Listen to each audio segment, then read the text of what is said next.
নমস্কাৰ, হৰ হৰ মহাদেৱ। বৰ্তমান সামাজিক মাধ্যমত দেখি আছো অগ্নিনাভ মন্দিৰত লৈ দুটা ফৈদত বিভক্ত হৈছে। এটা ফৈদে কৈছে যে অগ্নিনাভ মন্দিৰ সঁচাকৈ ইয়াৰ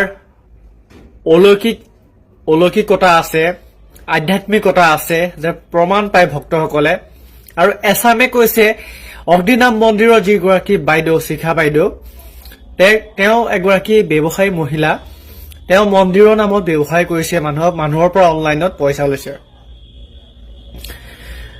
মোৰ ফালৰ পৰা মই যিখিনি দেখিছো, মই যিখিনি জানিছো, তাৰ ফালৰ পৰা এটা ক'ব বিচাৰো। প্ৰথম কথা হ'ল, এটা বিতৰ্ক হৈ আছে যে অগ্নিনাভ যিটো নাম, সেইটো মহাদেৱৰ নাম নহয়।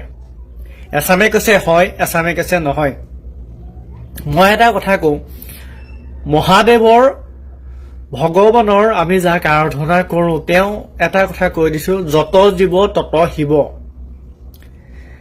মানে সকলোতে শিৱ আছে, আমাৰ আত্মাত শিৱ আছে। গছ বন আদি কৰি আমি আমাৰ চকু যলৈকে পৰে, যি বস্তু দেখো, সকলোতে আমি শিৱ আছে। আমাৰ সনাতন ধৰ্মক আমি তেনেকে শিকোৱা হৈছে। কাৰণ আমাৰ সনাতন ধৰ্ম মতে আমি নদীকো মাতৃ জ্ঞান কৰো, মাটিকো মাতৃ জ্ঞান কৰো, আমি জীৱ জন্তুকো, গৰুকো গৰু মাতা হিচাপে মাতৃ জ্ঞান কৰো। ভাৰতবৰ্ষ এনেকুৱা এখন দেশ, পৃথিৱীৰ কোনো দেশক মাতৃ বুলি কোৱা নাযায়।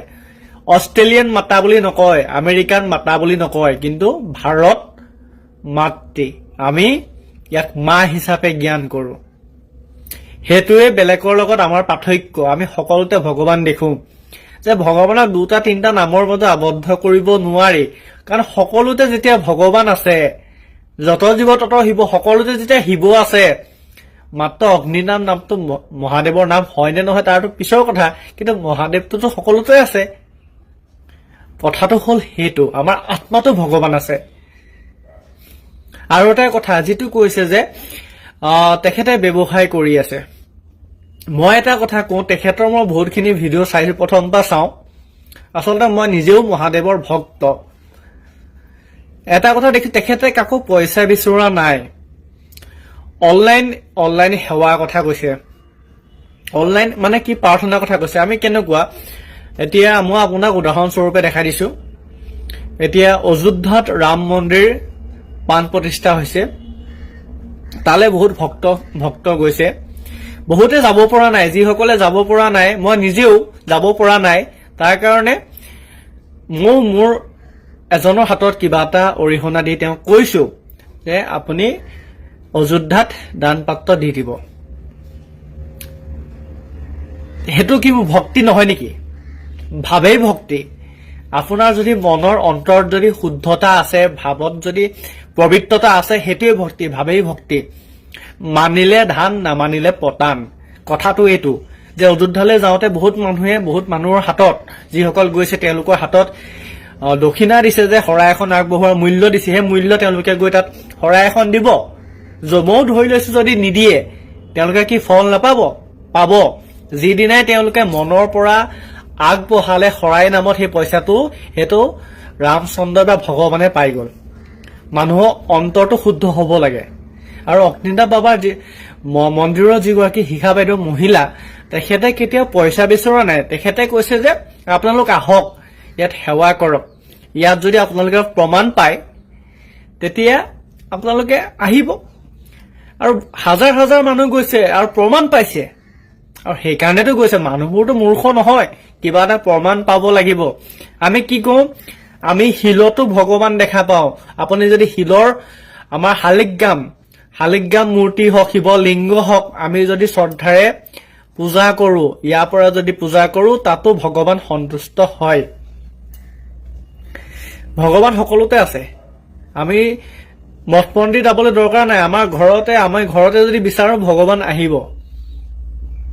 সকলোৱে পলাদ চৰিত্ৰ নাটকখন বা ভাওনাখন চাইছে।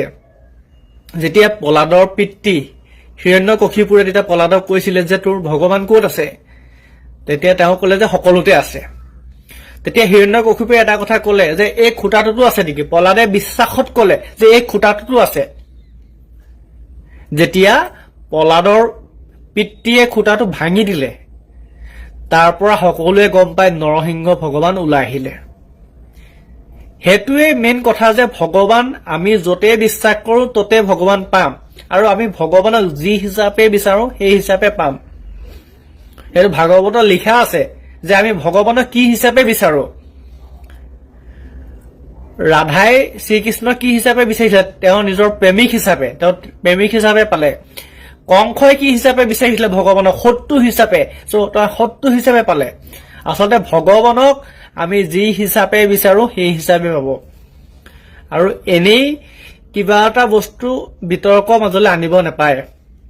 অগ্নিনাভ মন্দিৰত কোনো ব্যৱসায় হোৱা মই দেখা নাই, আৰু তেওঁ সিদিনা শৰাই বস্তুখিনি থাকি গৈছে, তাৰ ফলতো কৈছে যে আপোনালোকে শৰাই নানিব, অনলাইন যদি কিবা ভক্তিভাৱত দিব বিচাৰে আপুনি দিব পাৰে। আৰু মোৰ ফালৰ পৰাও অগ্নিনাভ বাবাৰ যিগৰাকী বাইদেউ, তেখেতক মোৰ অনুৰোধ, আপুনি কি কৰিছে মই সেইটো নাজানো, মোৰ ফালৰ পৰা অনুৰোধ, দান দক্ষিণা যথেষ্ট উঠিছে, সেইখিনি আপুনি এটা কাম কৰিব পাৰে। আৰু মোৰ মতে আপোনালোকৰ তালৈ প্ৰসাদ বা যিসকলে শৰাই লৈ যায়, বহুত বস্তু আপুনি শৰাই আগবঢ়াব নোৱাৰে, আপুনি এটা কাম কৰিব পাৰে, আপোনাৰ কাষত থকা বহুত অনাথ আশ্ৰম আছে বা বৃদ্ধাশ্ৰম আছে, তাত আপোনালোকে ডনেট কৰিব পাৰে। আৰু বহুত খাবলৈ নাপায়, বহুত মানুহ ৰাস্তা পদপথত পৰি থাকে, তেওঁলোকক দিব পাৰে। আৰু বহুত পইচা উঠিছে, আহে ভক্তই দিয়ে, সেই পইচাখিনি আপুনি আমাৰ শিক্ষাখণ্ডত ব্যৱহাৰ কৰিব পাৰে। আপুনি যদি এখন স্কুল খোলে, নাজিৰাতেই হওক বা কতেই হওক, যে তাত দুখীয়া শ্ৰেণীৰ ল'ৰা ছোৱালীখিনিয়ে তাত পঢ়িব পাৰিব বিনামূলীয়া, আপুনি সেইখিনি কাম কৰিব পাৰে, গঠনমূলক কাম কৰিব পাৰে। সেইখিনি যদি কাম কৰে, তাত যিসকলে অৰিহণা আগবঢ়ায় তেওঁলোকেও ফল লাভ কৰিব, আপুনিও ফল লাভ কৰিব। আপুনি কৰিছে নে নাই কৰা নাজানো, যদি কৰা নাই এইখিনি কাম কৰিব পাৰে। মোৰ কবলগীয়া এইখিনিয়ে। হৰ হৰ মহাদেৱ। এটা ফৈদে কৈছে যে অগ্নিনাভ মন্দিৰ সঁচাকৈ ইয়াৰ অলৌকিকতা আছে, আধ্যাত্মিকতা আছে, যে প্ৰমাণ পায় ভক্তসকলে।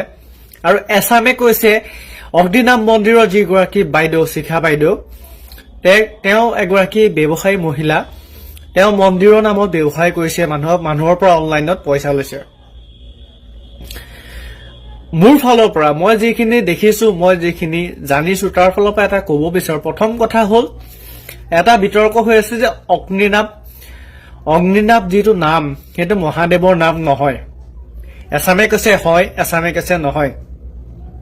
মই এটা কথা কওঁ, মহাদেৱৰ, ভগৱানৰ আমি যাক আৰাধনা কৰো, তেওঁ এটা কথা কৈ দিছো, যত জীৱ তত শিৱ। মানে সকলোতে শিৱ আছে, আমাৰ আত্মাত শিৱ আছে, গছ বন আদি কৰি আমি আমাৰ চকু যলৈকে পৰে, যি বস্তু দেখো সকলোতে আমি শিৱ আছে। আমাৰ সনাতন ধৰ্মক আমি তেনেকেই শিকোৱা হৈছে। আমাৰ সনাতন ধৰ্ম মতে আমি নদীকো মাতৃ জ্ঞান কৰো, মাটিকো মাতৃ জ্ঞান কৰো, আমি জীৱ জন্তুকো, গৰুকো গৰু মাতা হিচাপে মাতৃ জ্ঞান কৰো।